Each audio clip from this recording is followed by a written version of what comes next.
Sorry about that. Hey, no worries. All right, so now we know that chapter 14 is very close in time to chapter 13. They happen one right after the other. We know that based on a couple of different things that we've just read about. The people were still being talked about as hiding in their holes. There's still a lot going on. So let's put together some of the things we're going to read in 14 with what we just learned in 13. So 14 verse 1, now it happened one day that Jonathan the son of Saul said to the young man who bore his armor, "Come, let us go over to the Philistines' garrison that is on the other side." But he did not tell his father. Who's his father? Saul. Okay, the king. So the fact that he doesn't tell his father what he's going to do seems to be very telling. Because by all rights, he's the military commander. He's the guy who should be making these plans. We're going to find out he's not making any plans, but he should be making these plans. But for whatever reason, Jonathan doesn't see any need to clue his dad, Saul, the king, into what it is that he's doing. Now, he wants to go over to the Philistines' garrison that's on the other side. Why do you suppose he would want to go over there? Spy things out. Spy things out. Make a deal. Make a deal. How about the fact that they had weapons? Steal the weapons. They have a lot of weapons over there in the garrison. He knows that the Israelites don't have a lot of weapons. And so if they can get over there and penetrate in and spy it out and check it out and see what can be done, perhaps there's a way that they can bring some of that weaponry back. It's worth the battle for the weaponry. At least to Jonathan it is. So he did not tell his father, and in verse 2 it says, "And Saul was sitting in the outskirts of Gibeah under a pomegranate tree," which is in Migron. We must know that pomegranate tree in Migron. It seems to be a popular one. The people who were with him there were about 600 men. So where is Saul while all this is going on? Sitting under a pomegranate tree. Does that tell you a little something about Saul at this point? He's still got the same number of people with him that he had earlier, the 600 men. Started out 2,000, 1,400 fled. He had the 600 loyal people. He still seems to have 600 men with him at this time, and they're hanging out under the tree. Ahijah, the son of Ahitub, Ichabod's brother, the son of Phinehas, the son of Eli, the Lord's priest in Shiloh, was wearing an ephod. But the people did not know that Jonathan had gone. All right, so now we're being introduced to the fact that there are new people wearing the ephod. We've talked about that because the ephod is going to be critically important in the book of Samuel. Why? Because, first of all, it designates that the person wearing it is what? A priest. Not just a priest. High priest. The high priest. And he's wearing the ephod, that jeweled vest that had a jewel for each one of the tribes of Israel. But he also had that really important critical part, which is the Urim and the Thummim. The lights and perfection that's carried in the little pockets of the ephod. We spent some time in Exodus when we studied the book of Exodus, discussing that it's a very we really don't know very much about how that worked. Scripture is not clear, doesn't tell us how it worked, but we do know that God provided for it at the very beginning with Aaron, and that in some way God communicated with his people through the Urim and the Thummim. You could ask God questions, and he could answer with those two things. Again, their name meaning lights and perfection. And so because of the meaning of their name, people seem to believe that there was a way that it lit up in a way that let you know. That doesn't necessarily mean it has to be that way. There could have been different ways that God communicated, but that seems to be a popular belief out there, is that somehow it lit up in a way that God could communicate with his people. And so when it says that he was wearing the ephod, the reason why he wants to let you know that is, one, he's the high priest, but two, he has the capability of communicating with God, which is going to be very important in here because they're going to need that. And then the second part of that is the people did not know that Jonathan had gone. So the one thing that tells us that the people did not know that Jonathan had gone, not only did he not tell his dad, he doesn't tell the people. So Jonathan is not doing this for the glory, right? He's not trying to build a little army behind him. He's not trying to get the people behind him. He's not trying to say, look what I'm going to go and do and all of that. He's just sort of deciding that this is something that needs to be done, and he's doing it. So in verse 4, between the passes by which Jonathan sought to go over to the Philistines' garrison, there was a sharp rock on one side and a sharp rock on the other side. And the name of one was Bozez, and the name of the others was Seneh. Isn't that funny that they would name those rocks? So they must have been a very prominent structure in that area to where the people knew them well enough to give a name to them. Chpt. Yeah, exactly. A name that they would recognize. Now, had Jonathan not decided to go over, the Lord would not have shown him this area. This area is going to be very important when they invade. They need to know this area where a small group of people could wedge themselves and hide themselves so that a large group of people were in front of them and unprotected. So God shows him this really, that's why this is mentioned here, is because this is an important area for them in military battle. We'll see a little bit more about that later. The front of one faced northward opposite Michmash, and the other southward opposite Gibeah.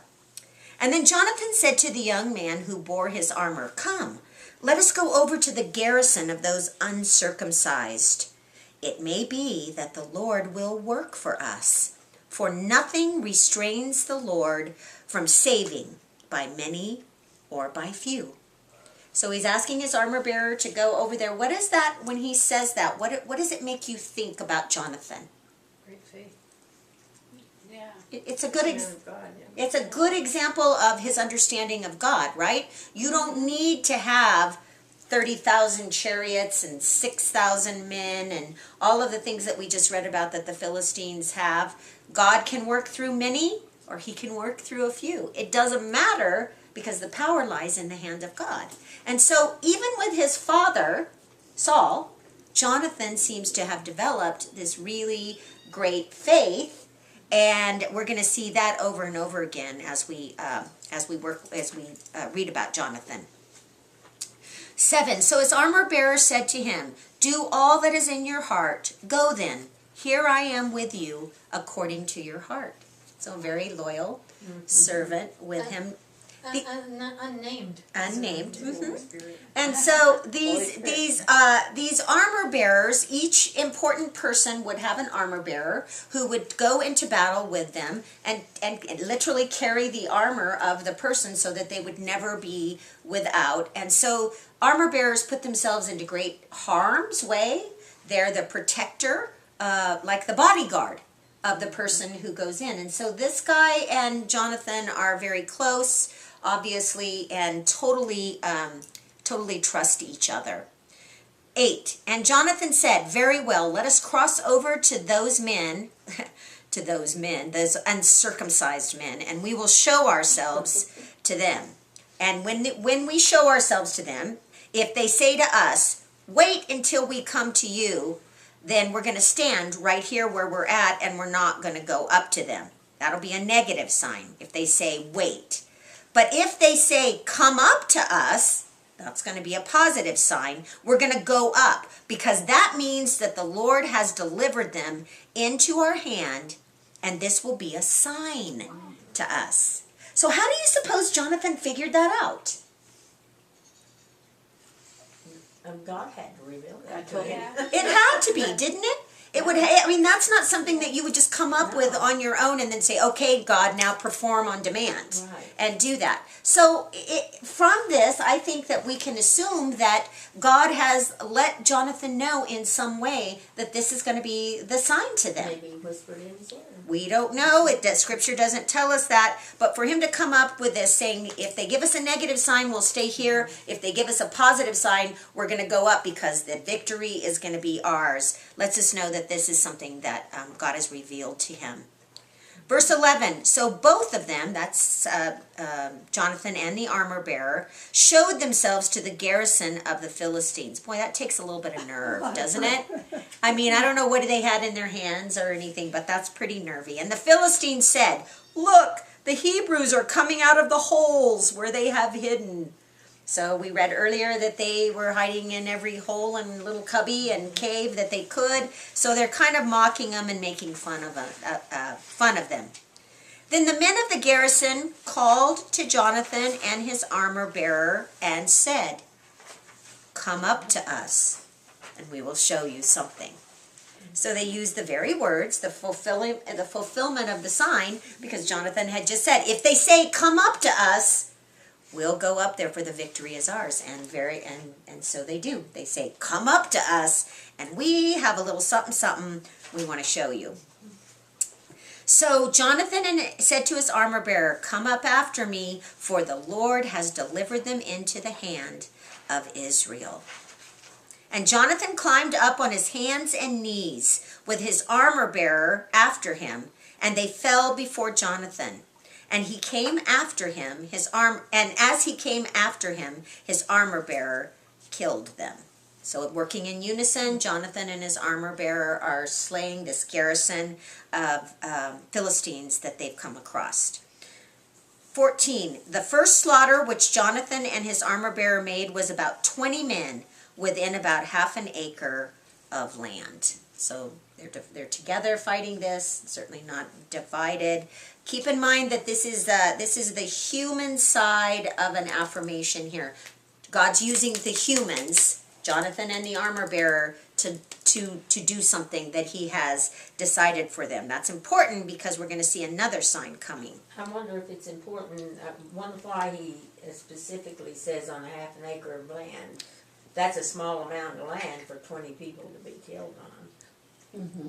Well, yeah, 20 people. I mean, depending on where they're at or not, I don't know if it's supposed to be a lot of people or if he's saying there's a pretty good little chunk of land and they went through and took them all out. I mean, it's 2 against 20, and they were able to have the battle. So I don't really know. Well, I just wondered. Yeah. If there was some purpose. Actually, in the Hebrew, the terminology for it is which a yoke of oxen might plow, is what they call half of an acre. So I'm guessing that assumption of a half of an acre goes back to something else because it actually says which a yoke of oxen would plow. Well, it could also describe it's a height because they went up to them. So it might be that's the size of this height. Could be. Yeah, could be. So 15, so there was trembling in the camp, in the field, and among all of the people. The garrison and the raiders also trembled. Oh, did I miss something? No. The garrison and the raiders also trembled, and the earth quaked so that there was a very great trembling. So all of the Philistines involved in this have now seemed to know that Jonathan and the armor bearer are up there, and they've already slain 20 people, and there is an earthquake that's going to occur. So the reason why I wanted you to note that Jonathan and the armor bearer come in and slay 20 people is that's God using humans to set the plan into motion. But he doesn't leave it at that because he also comes, and when the earth quakes, that's what? That's a divine, supernatural sign that God is with them and finishing up the job. Now the watchmen of Saul in Gibeah of Benjamin looked, and there was the multitude melting away, and they were here and they were there. So the Philistines are dispersing, disbanding, running, leaving. I'm sure the earthquake had a little something to do about that. Killing 20 people is scary, but having a big earthquake enough to where all of these people are trembling, they recognize today's not going to be our day for victory. And Saul said to the people who were with him, "Now call the roll and see who has gone from us." And when they had called the roll, surprisingly, Jonathan and his armor-bearer were not there. So Saul didn't have any idea they were over there. He must recognize that somebody's done something to cause the Philistines to leave. And so they're checking around to see who all it was, and they find out that sure enough, it's Jonathan. And Saul says to Ahijah, "Bring the ark of God here." For at that time, the ark of God was with the children of Israel. Every commentary I read agreed on this. This is not talking about the Ark of the Covenant. It would make no sense. The Ark of the Covenant is way back. The Ark of the Covenant doesn't need to come out. For one thing, the Ark of the Covenant isn't going to tell them anything. And that's what they're going to do. They're going to ask for direction. What does tell them? The ephod. The ephod. The ephod that the high priest is where it comes from. So when he says the ark of God is with the children of Israel, the ark was with the children of Israel, but the ark of the covenant is not going to give them any direction. That was not the power that was in the ark of the covenant, but the ephod was. Now it happened while Saul talked to the priest that the noise was in the camp that the noise that was in the camp of the Philistines continued to increase. So Saul said to the priest, "Withdraw your hand." So he's seeing that there's more going on. So when he says withdraw your hand, there's another indicator that we're not talking about the Ark of the Covenant, because they didn't touch the Ark of the Covenant. There would be nothing coming, but he did put his hands where the Urim and the Thummim were and would take out something in that pocket, somehow utilize that pocket for the conversation with God. So the withdrawing of the hand is just another indicator that we're talking about the ephod. We're not talking about the ark. Marianne? Is it possible that there was like a white and a black stone, and whichever one came out was the answer? It's another thing that they talk about, is that there could be a yes or a no type of thing. The fact that it's called lights and perfection, I think the majority of people somehow think that there was some sort of lighting to it. But again, it's all speculation because we're really not told how it works. However God made that work, it was very effective. And the high priest always knew exactly what it was that God would say to them. There was no confusion over it, but we just aren't told how it works. So withdraw your hand. Verse 20. Then Saul and all the people who were with him assembled, and they went to the battle, and indeed every man's sword was against his neighbor, and there was great confusion. So they go into the battle because Jonathan's kind of set the tone, and everyone's fleeing, so it's kind of a good time to take your 600 men, get out from amongst the pomegranate trees, and go and see what was going on. Those things stink. It looked like they all had lipstick on. And as they run in, they didn't even really have to do anything, because it says every man's sword was against his brother, so that the Philistines, as God often does, confuses the army and they begin to slay each other. It's an amazing way that God often uses, and in the future time, we're told in the book of Revelation that will happen again. And so there'll be a slaying of, they slay each other, and there was great confusion. 21. Moreover, the Hebrews who were up with the Philistines before that time, who went up with them into the camp from the surrounding country, they also joined the Israelites who were there with Saul and Jonathan. So at this point, he's talking about the Hebrews who basically were traitors. They had left out of fear earlier, part of that, perhaps that 1400, I don't know. They had left and they had gone into the other countries side. They had linked up with the Philistines because that seemed to be a sure thing. and left, and they're seeing this battle, and they're coming back. Well, that makes sense why they said come up here to Jonathan and Yeah, absolutely. come join us. Absolutely. Absolutely. 22. Likewise, all the men of Israel who had hidden in the mountains of Ephraim, who had heard, when they heard that the Philistines fled, they also followed hard after them in the battle. So now we're talking about those who are lacking in courage, perhaps, who have gone and hidden out of fear for what's going on. When they heard that the Philistines were leaving, I think it's just funny that it says, and then they went hard after them. So, that seems to be a pretty sure thing. So at this point, all the people are leaving, all the people who linked with the Philistines are coming back, all those that are hidden in the caves. It's a pretty good victory for Saul that Jonathan started. 23. So the Lord saved Israel that day, and the battle shifted to Beth Aven. All right, so the Philistines are now fleeing. They're going back to Philistia, to the land where they have to regroup and come back after Israel on another day. And there's some more that's going to happen, but we're going to go ahead and close up so that we don't stop in the middle of this. We'll finish this next week, and we'll go through chapter 15, which is a particularly disturbing chapter.